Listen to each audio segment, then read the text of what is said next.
بسم اللہ الرحمن الرحیم الحمد للہ رب العالمین والصلاة والسلام علی رسولہ الکریم وعلی آلہ واصحابہ اجمعین۔ ثلاثیات بخاری کل کتنی ہیں؟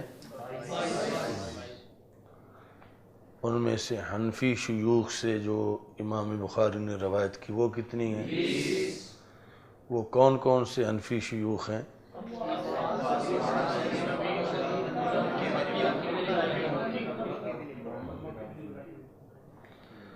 تو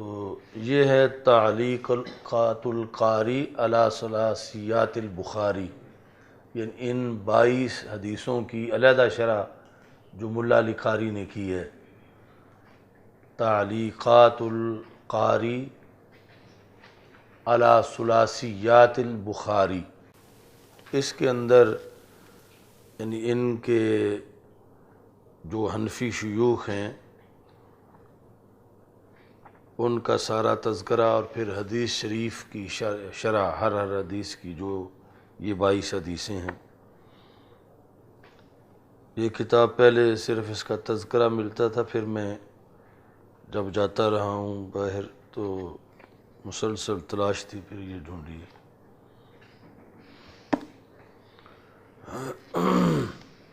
ایک سبق پہلے گزر چکا ہے شروحات بخاری کا، تو ایک قول ہے ابن خلدون کا، وہ کہتے ہیں وَلَقَدْ سَمِعْتُ كَثِيرًا مِّن شُيُوخِنَا رحمهم اللہ، كثيرا من شيوخنا رحمهم اللہ۔ ابن خلدون کہتے ہیں کہ میں نے اپنے بہت سے شیوخ سے یہ بات سنی، یقولون شرح کتاب البخاری دین علی الامہ، کہ کتاب بخاری کی شرح امت پہ قرض ہے،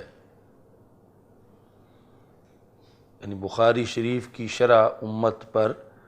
قرض ہے۔ یعنی اس کا یہ مطلب نہیں تھا کہ اس وقت تک کسی نے شرح کی نہیں تھی، شروحات لکھی گئی تھیں، مگر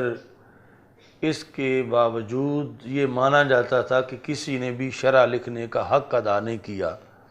جس طرح کہ بخاری شریف کی شرح کا حق ہے۔ جس وقت ابن خلدون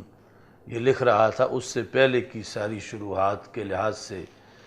یہ تھا کہ یعنی شرحیں تو اگرچہ لکھی گئی ہیں مگر کوئی ایسی شرح نہیں کہ جس کے بارے میں یہ کہا جائے کہ اس نے بخاری شریف کی تشریح کا حق ادا کر دیا ہے۔ تو پھر حافظ ابن حجر عسقلانی رحمہ اللہ تعالی آپ نے شرح لکھنا شروع کی، یعنی ابن خلدون کے بعد یہ جو فتح الباری شرح بخاری ہے تو 817 ہجری میں اس کا آغاز کیا اور 842 ہجری تک 25 برس میں فتح الباری شرح بخاری لکھی، جبکہ مقدمہ جو ہے ہدی الساری وہ اس سے بھی 3 سال پہلے لکھ چکے تھے، یعنی 813 میں۔ اس کے بعد پھر 25 سال انہوں نے لگائے، تو یہ پھر یعنی زندگی بھر 25 سال میں وہ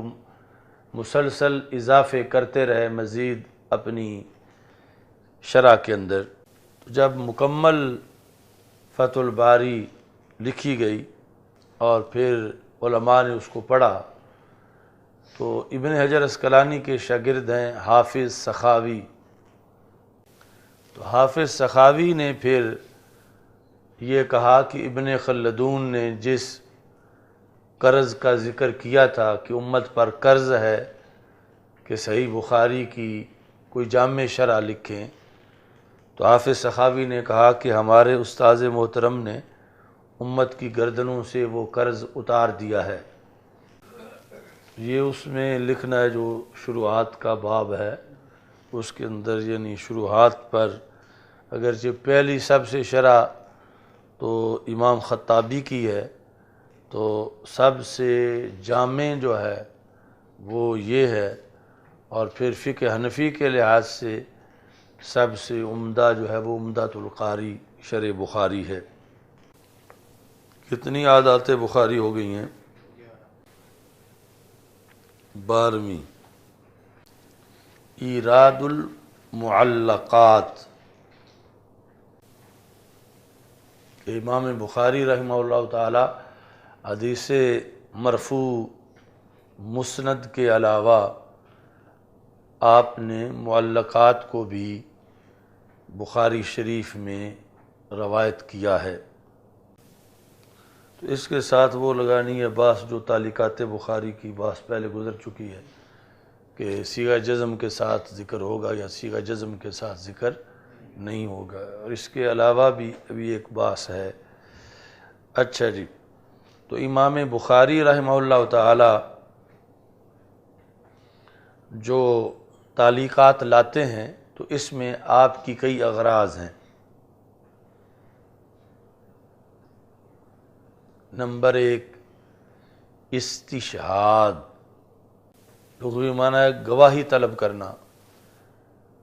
یعنی جو ترجمۃ الباب میں دعویٰ کیا ہے امام بخاری رحمہ اللہ تعالیٰ نے، اس پر بطور گواہ پیش کرتے ہیں تعلیق کو۔ دوسرا مقصد جو ہے وہ ہے تقویت، یعنی دلیل تو اور بھی ہے امام بخاری کے پاس، صرف یہی تعلیقی دلیل نہیں، مگر اصل دلیل کی تقویت کے لیے اس کو ذکر کرتے ہیں۔ یعنی پہلا مقصد تو یہ تھا نا کہ بطور دلیلی تعلیق کو پیش کرتے ہیں، دوسرا یہ ہے کہ بطور دلیل تو حدیث مرفوع مسند یہ آیت پیش کی ہے، لیکن اس کو بطور تائید اور تقویت کے پیش کرتے ہیں۔ تیسرا یہ ہے کہ وہاں مقصد بیان اختلاف ہے، تو تعلیق کے ضمن میں پہلے ایک بحث گزر چکی ہے، دوسری بحث تو جو مرفوعات میں سے معلق ہو، مرفوعات میں سے معلق کا مطلب یہ ہے کہ آگے قول صحابی نہیں لکھا ہوا کہ مثلا ان عمر رضی اللہ تعالیٰ عنہ قال، تو آگے قال رسول اللہ صلی اللہ علیہ وسلم نہ ہو، یہ حضرت عمر رضی اللہ تعالیٰ عنہ پر موقوف ہے، تو موقوف کو بھی تعلیقاً ذکر کیا جا سکتا ہے کہ اس کی سند کے شروع سے یا بعد میں سے کہیں راوی جو ہیں وہ حذف ہوں، تو ایسے ہی جو مرفوع ہے اس کو بھی تعلیقاً ذکر کیا جا سکتا ہے کہ مرفوع کو تعلیقاً ذکر اس لیے ہوگا کہ ان عمر قال قال رسول اللہ صلی اللہ علیہ وسلم، تو اب وہ حدیث مرفوع تو ہے مگر ذکر جو ہے وہ تعلیقاً ہے کہ سند کے شروع سے ایک یا دو یا ساری سند صحابی تک جو ہے وہ حذف کر دی گئی ہے۔ تو جو مرفوع ہو، معلق بھی ہو اور مرفوع بھی ہو، تو اس کی پھر دو قسمیں ہیں۔ پہلی قسم یہ ہے کہ وہی معلق مرفوع بخاری شریف کے اندر دوسرے مقام پر موصول بھی ذکر ہے، یعنی یہاں تو اگرچہ وہ معلق ذکر ہے لیکن دوسری جگہ موصول بھی ذکر ہے کہ جو یہاں سند حذف ہے جتنا حصہ وہ وہاں نہیں ہے۔ دوسری قسم یہ ہے کہ بخاری شریف میں جہاں دوسری جگہ اس کا ذکر ہے وہاں بھی معلق ہی ذکر ہے، موصول ذکر نہیں ہے۔ ان میں سے جو پہلی قسم ہے کہ ایک جگہ تو وہ حدیث مرفوع معلق ہے مگر دوسری جگہ وہ حدیث موصول ہے، تو اس کا سبب تو تو یہی ہوتا ہے کہ جگہ تنگ ہونے کی وجہ سے اور تکرار سے بچنے کے لیے امام بخاری نے سند کو مختصر کر دیا ہے۔ اب دوسری قسم کہ جو دوسری جگہ پہ بھی معلق ہی ذکر ہے، یعنی جب بھی بخاری میں اس کا ذکر آیا وہ ہے تو مرفوع، مگر جب بھی ذکر آیا معلق ہی ذکر آیا، تو یہاں پھر دو قسمیں ہیں۔ یا تو امام بخاری اس کو صیغہ جزم سے روایت کرتے ہیں یا صیغہ جزم سے روایت نہیں کرتے۔ صیغہ جزم روا، قالا، ساکرا، اور غیر جزم رویہ، کیلا، ذکرا یا یذکرو، یا تو صیغہ جزم کے ساتھ اس کو ذکر کرتے ہیں یا صیغہ تمرید کے ساتھ۔ تو اگر صیغہ جزم کے ساتھ ذکر ہو تو پھر معلق ان ہو تک سند کے بارے میں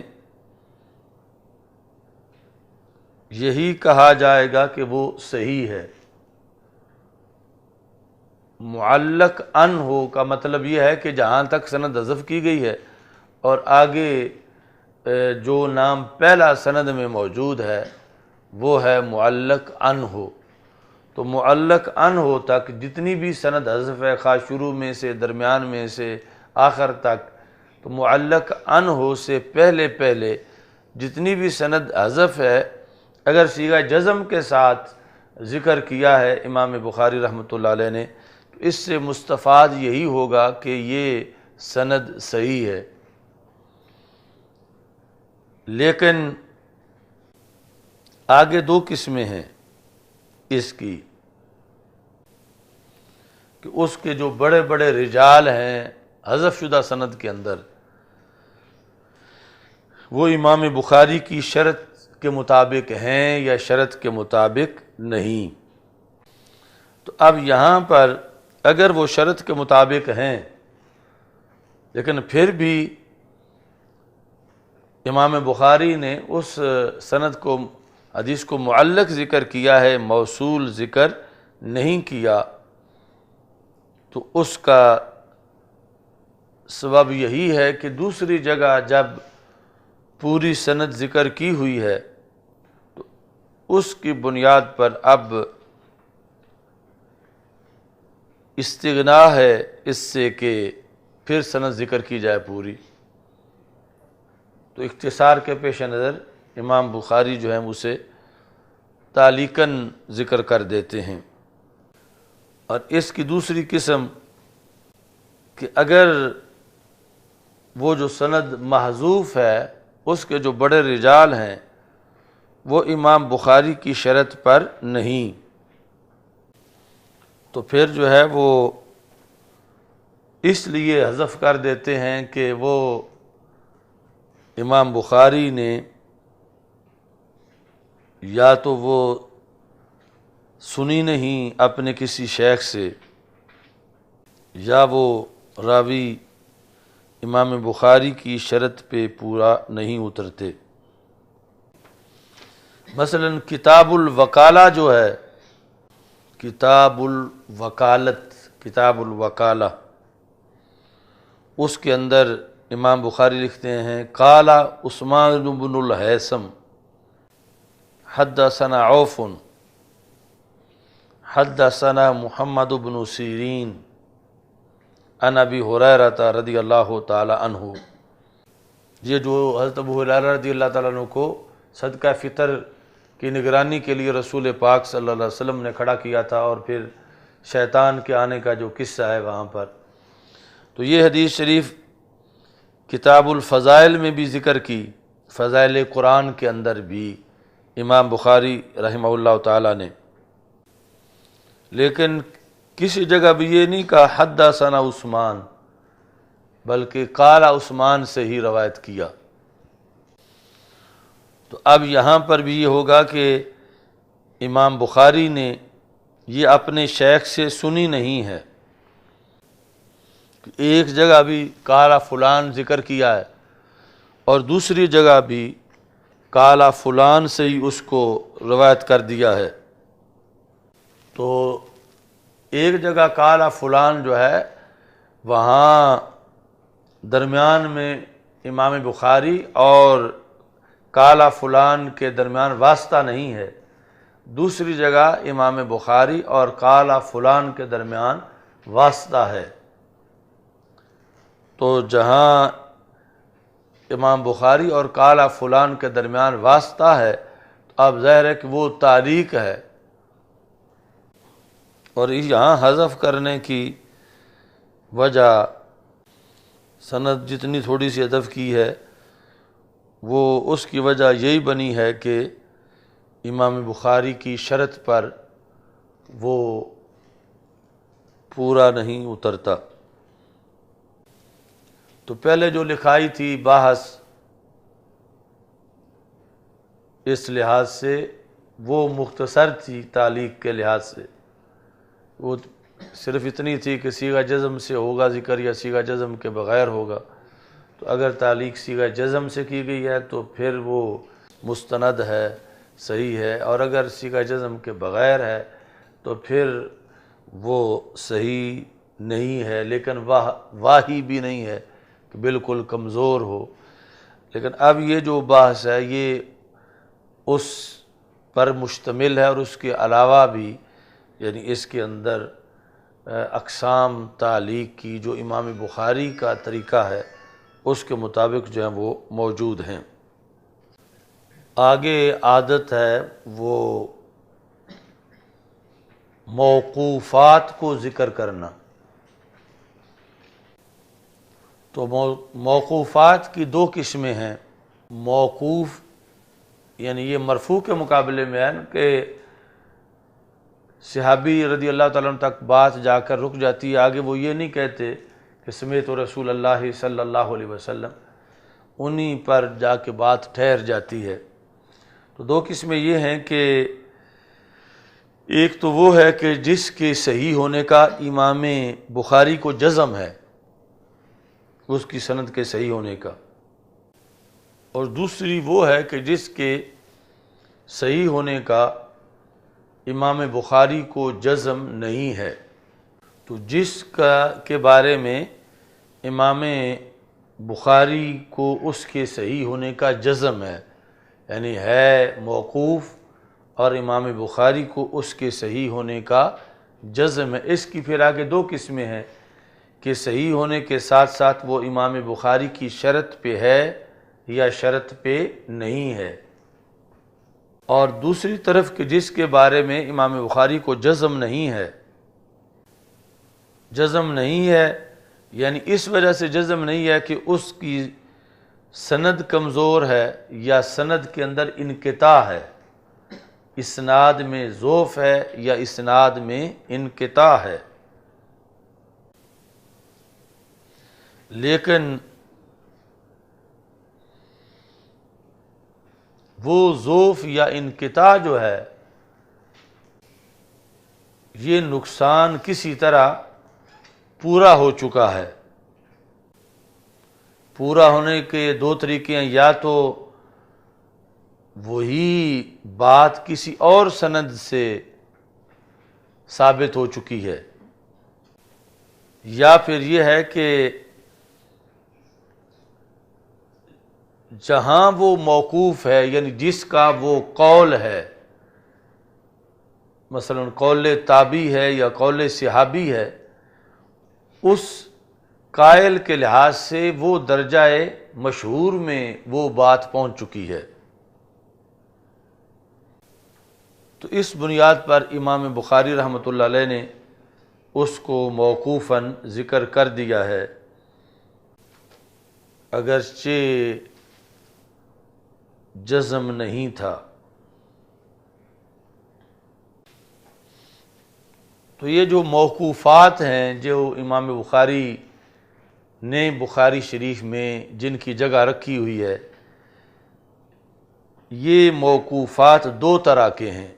یا تو فتاوی صحابہ ہیں یا فتاوی تابعین ہیں۔ ایسے ہی موقوفات جو ہیں یا ان کا تعلق صحابہ نے جو تفسیر کی ہے آیات کی اس کے ساتھ ہے، یا تابعین نے جو آیات کی تفسیر کی ہے اس کے ساتھ ہے، یعنی فتاوی صحابہ و تفسیر صحابہ، فتاوی تابعین و تفسیر تابعین، یہ دائرہ ہے موقوفات کا۔ اچھا، یہ عادات بخاری کا بھی وہ حصہ چل رہا ہے جس کا تعلق کس کے ساتھ ہے؟ اسناد کے ساتھ۔ ابھی اس میں مزید لکھوائیں گے انشاءاللہ۔ تو آگے دوسرا حصہ ہے وہ عادات بخاری جن کا تعلق فقہ کے ساتھ ہے۔ ان میں سے پہلی فقہ کے ساتھ ہے۔ پہلی لکھنے سے پہلے اس کی تھوڑی سی وضاحت کہ امام بخاری رحمہ اللہ تعالیٰ نے متون حدیث میں سے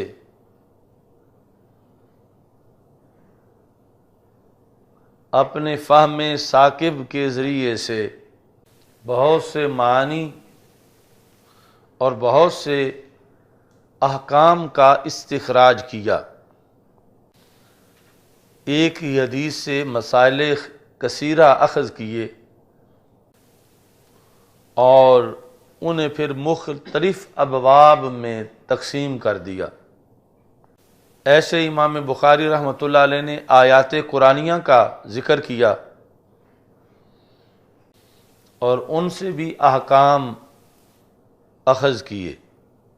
ایسے ہی امام بخاری رحمۃ اللہ علیہ نے صحابہ و تابعین کے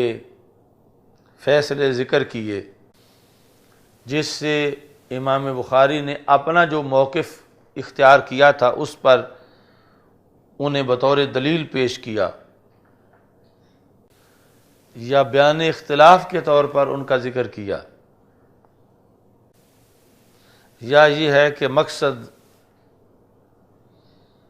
ذکر کر کے اس کا رد کرنا تھا۔ مثلا تابعی کا قول ذکر کیا، اس کا رد کرنا مقصود تھا کہ اس کے مقابلے میں جو حدیث صحیح میں بات ہے وہ مستند ہے۔ تو اکثر ابواب میں احادیث کو ذکر کرتے ہیں، یعنی ایک ہی باب میں کئی حدیثیں، اور بعض جو ہیں ان میں صرف ایک حدیث روایت کرتے ہیں اور بعض میں صرف ایک آیت ذکر کرتے ہیں اور بعض میں کچھ بھی ذکر نہیں کرتے۔ اسی بنیاد پر یہ مشہور قول ہے، یہ ہدی الساری مقدمہ فتح الباری میں 14 نمبر صفحے پہ لکھا ہوا ہے،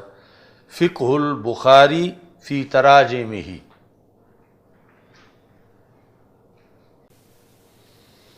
کہ امام بخاری کی فقہ آپ کے تراجم میں ہے، یعنی تراجم ہے باب کا عنوان۔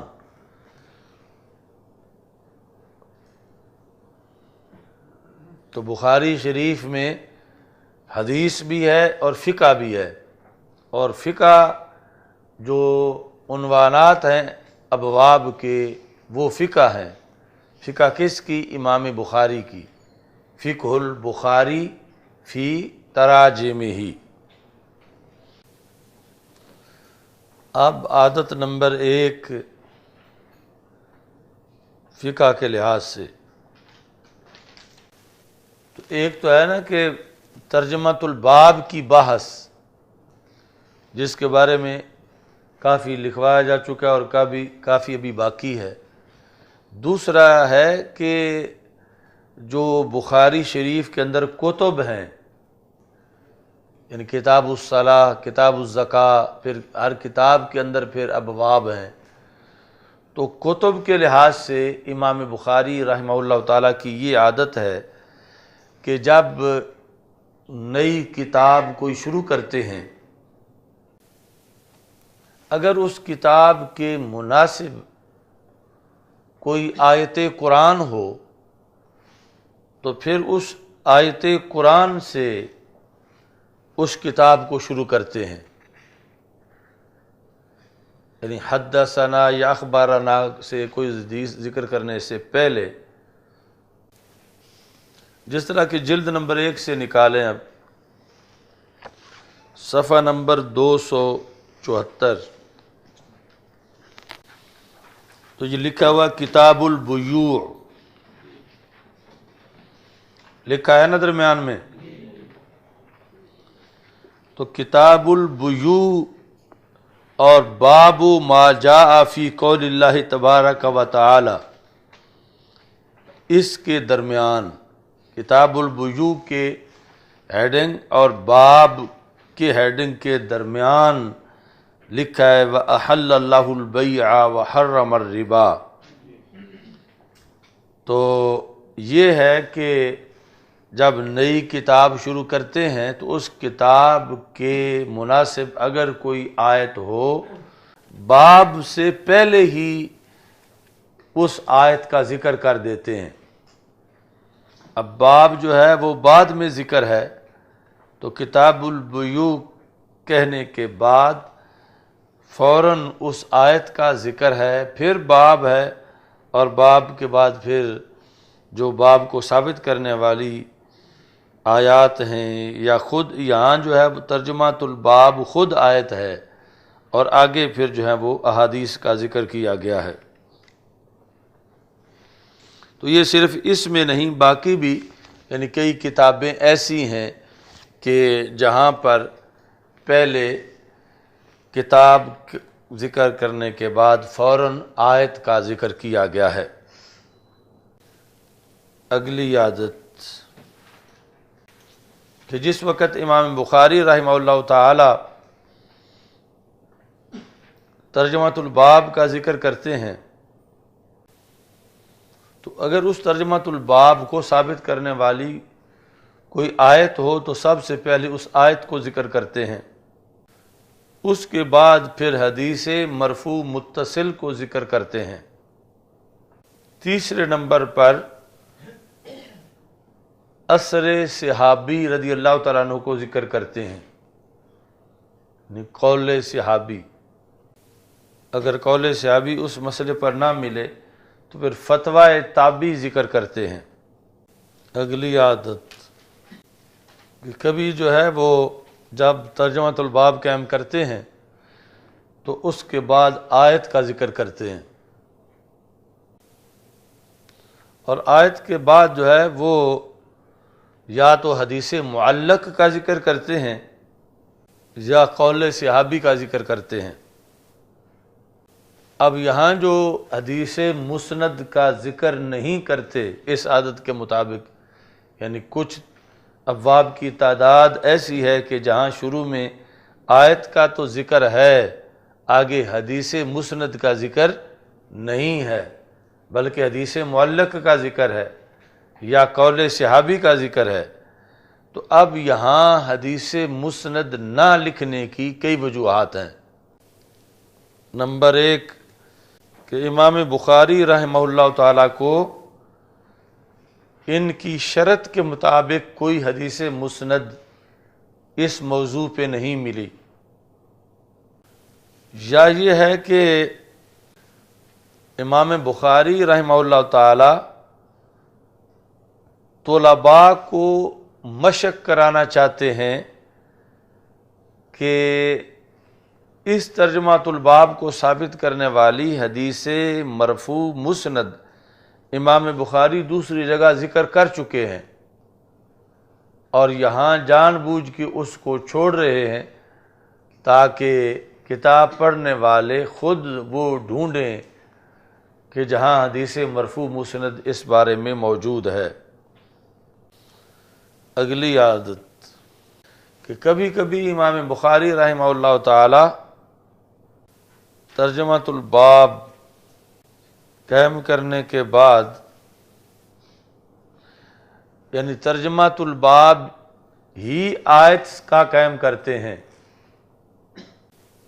جیسے پہلے وہ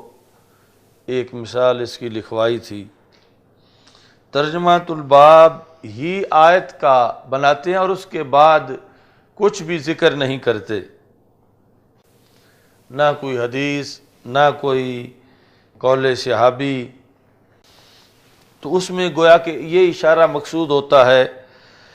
کہ یہ ایسا ترجمۃ الباب ہے جو دعویٰ بھی ہے اور خود ہی دلیل بھی ہے، خود ہی دعویٰ بھی ہے اور خود ہی دلیل بھی ہے۔ اگلی عادت کہ امام بخاری رحمہ اللہ تعالی ترجمۃ الباب قائم کرنے کے بعد اس میں صرف حدیث مسند ذکر کرتے ہیں، اور یہ اکثر مقامات پر ہے، اور امام بخاری کے علاوہ جو محدثین ہیں ان کا بھی اکثر طریقہ یہی ہے۔ اگلی عادت کہ امام بخاری رحمۃ اللہ علیہ ترجمۃ الباب قائم کرنے کے بعد صرف اور صرف قول صحابی ذکر کرنے پر اکتفا کرتے ہیں، اور اس میں بھی یا تو یہ ہو سکتا ہے کہ کوئی حدیث ان کو اپنی شرط کے مطابق ملی نہیں، تو اس واسطے صرف قول صحابی لکھ دیا ہے، یا یہ کہ ان کے مطابق جو ہے وہ حدیث ہے لیکن وہ دوسری جگہ پہ ذکر کر چکے ہیں بخاری کے اندر ہی، اور چاہتے ہیں کہ طالب علم جو ہے وہ خود تلاش کرے۔ اگلی عادت کہ امام بخاری رحمۃ اللہ علیہ صرف ترجمۃ الباب ذکر کرتے ہیں اور اس کے تحت کچھ بھی ذکر نہیں کرتے۔ اب ایسا کیوں ہوتا ہے؟ کچھ شارحین تو کہتے ہیں یہ ناسخین کا سہو ہے، یعنی جنہوں نے بخاری شریف کے نسخے نقل کیے وہ بھول گئے ان جگہوں پر، امام بخاری نے تو لکھا ہوا تھا اور یہ بھول گئے، انہوں نے صرف ترجمۃ الباب لکھا اور ترجمۃ الباب کے بعد والا بھول گئے۔ بعض نے یہ کہا کہ کاتب نہیں بھول گئے، خود امام بخاری بھول گئے کہ انہوں نے ترجمۃ الباب تو لکھا اور آگے اس کے تحت کوئی دلیل لکھنا بھول گئے۔ بعض نے کہا یہ امام بخاری نے جان بوجھ کے کیا، عمدن، یعنی ترجمۃ الباب لکھا ہے مگر ترجمۃ الباب کے تحت کچھ بھی نہیں لکھا جان بوجھ کے۔ اور ایسے تراجم بہت تھوڑے ہیں بخاری شریف میں، ایسا اس لیے کرتے ہیں کہ دلیل جو ہے یا تو ترجمۃ الباب سے کچھ پہلے ہی گزری ہے یا کچھ بعد میں آ رہی ہے، تو ترجمۃ الباب کا ذکر کرنا یہ ہے تشہیز الاذہان کے لیے، کہ طلباء کا ذہن تیز کرنے کے لیے جو بخاری شریف پڑھنے والے ہیں۔ اگلی عادت کہ امام بخاری رحمۃ اللہ علیہ کئی مقامات پر لفظ باب تو لکھتے ہیں لیکن آگے ترجمۃ الباب نہیں لکھتے، یعنی ویسے تو طریقہ ہے نا کہ باب لکھ کے پھر ترجمۃ الباب لکھیں پھر اس کے مطابق حدیث لکھیں، تو یہ لفظ باب لکھ دیتے ہیں، آگے یہ باب کس کے بارے میں ہے باب کا عنوان نہیں لکھتے۔ تو یہ یوں ہی ہوتا ہے کہ جس طرح یہ باب جو ہے وہ ما قبل کے لحاظ سے ایک فصل کی حیثیت رکھتا ہے، یعنی یہاں صورت یہ ہوتی ہے کہ لفظ باب ہے ترجمۃ الباب نہیں لیکن آگے حدیثیں لکھی ہوئی ہیں، تو پھر یہ ہوگا کہ یہ باب لفظ باب جو لکھا گیا یہ گویا کہ فصل کے لفظ کی طرح ہے، کہ جس طرح باب کے اندر کئی فصلیں ہوتی ہیں۔ تو اس میں مقصد ہوتا ہے کہ اس سے پہلے جو باب میں حدیث گزری ہے اس حدیث پر کوئی اعتراض ہو رہا ہے اور اس لفظ باب کو ذکر کر کے اس اعتراض کا جواب دیا جا رہا ہے۔ یا یہ ایک لفظ باب سے پہلے جو حدیث گزری ہے اس میں کئی معنی کا احتمال ہے، تو اس کے اندر اس کی توجیہ کی جا رہی ہے۔ اور کبھی یہ مقصد ہوتا ہے کہ طالب علم خود وہاں پر ترجمۃ الباب وضع کرے کہ اس حدیث کا کیا نام رکھا جا سکتا ہے جو لفظ باب کے بعد ذکر ہے۔ یعنی جس طرح اسکول کے امتحان میں کوئی دے دیتے ہیں پیرا اور کہتے ہیں کہ اس کا کوئی نام رکھیں، کہ اس کا کیا خلاصہ بنتا ہے، کس چیز کو اس پیرے میں ذکر کیا گیا ہے، یا کوئی کہانی دے کر کہتے ہیں کہ اس کا آپ اپنے ذہن کے مطابق مناسب نام تجویز کریں۔ مثلا جس طرح کہانیوں کے نام ہے اتفاق میں برکت ہے اور پھر آگے کہانی ہے، تو ایک تو یہ طریقہ ہوتا ہے نا کہ اتفاق میں برکت ہے پر مضمون لکھیں، یا یہ اس کی جو کہانی ہے وہ لکھیں۔ تو کبھی ہوتا ہے کہانی دے کر پھر یہ ہے کہ اس کا نام لکھیں، اس کہانی کو مناسب نام دیں کہ اس سے کیا اخلاقی سبق حاصل ہو رہا ہے۔ اس طرح پھر امام بخاری جو ہیں وہ لفظ باب لکھ کے آگے حدیث لکھ کے درمیان میں جو ہے وہ جگہ، کبھی ایسا بھی ہوتا ہے کہ ابھی بھی خالی پڑی ہے بخاری کے اندر، اور کبھی یہ ہوگا کہ جگہ خالی نہیں ہے، صرف لفظ باب ہے، آگے حدیث ہے، ترجمۃ الباب موجود نہیں ہے۔ تو یہ ہے کہ طلباء خود معین کریں کہ کیا ترجمۃ الباب ہو سکتا ہے، یعنی ایک ہی حدیث کے کئی ترجمۃ الباب ہو سکتے ہیں، تو ہر ایک کی فکری ورزش ہے کہ وہ کیا وضع کرتا ہے ترجمۃ الباب اپنے طور پر۔ تو یہ بھی یعنی مقصد ہوتا ہے کہ صرف لفظ باب لکھ کے ترجمۃ الباب نہ لکھ کے آگے حدیث لکھ کے، یہ مقصد ہے کہ طلباء اس حدیث کو سامنے رکھ کے خود اس کا نام رکھیں کہ یہ کس عنوان کے تحت حدیث ہے۔ الحمدللہ رب العالمین والعاقبۃ للمتقین والصلاۃ والسلام علی رسولہ الکریم۔ استغفر اللہ لا الہ الا اللہ وحدہ لا شریک لہ، لہ الملک ولہ الحمد وہو علی کل شیء قدیر، وصلی اللہ تعالی علی حبیبہ خیر خلق سیدنا